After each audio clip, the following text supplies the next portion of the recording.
ये सव्यम चौटाला साहब की सोच थी, Dushyant Chautala deputy chief minister बने।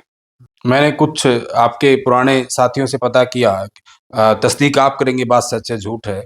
जिस तरीके से आप और जब चौटाला साहब थे जेल में, तो जब मुलाकात करने परिवार के लोग जाते थे या कोई और आपसे मिलने आता था, तो मतलब बड़ा सही तरीके से यानी कि मुलाकातें नहीं कराई जाती थी।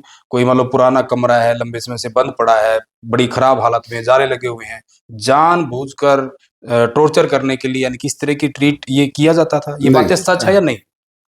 नेवर, कभी वन डे भी ऐसा नहीं हुआ।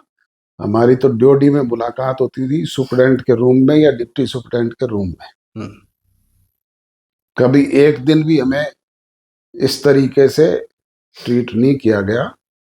ये किसी ने कहा है तो गलत कहा है। अच्छा, जब कहीं इनकी समझौता हो गया था कि भाई ठीक है, बीजेपी के साथ मिलकर सरकार बनाएंगे और उप मुख्यमंत्री बनेंगे, ये जब बात हो गई थी, लेकिन ओथ लेने से पहले दुष्यंत चौटाला और दिग्विजय चौटाला जेल में मिलने आए होंगे, आप लोगों से चौटाला साहब से मिलने आए, तो वो मिठाई भी खिलाकर गए। तो ऐसा कुछ उस वक्त हुआ था? अच्छी एक होता ना भाई, एक दादा अपने पोते को आशीर्वाद देता है कि भाई ऐसा हुआ था ये बातें? ओथ से पहले दुष्यंत चौटाला मिलने के लिए नहीं गए थे।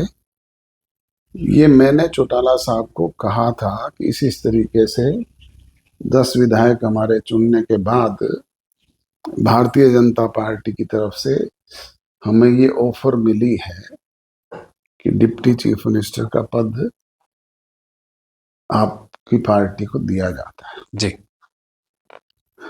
और मैंने ही उनको जेल के अंदर ये बताया था कि शायद डिप्टी चीफ मिनिस्टर, चूंकि नैना दूसरी बार की विधायक है, तो उसे शायद बनाया जा सकता है। जी।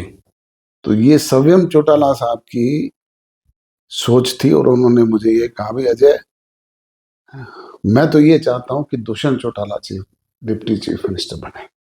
उन्होंने बोला, खुद बोला।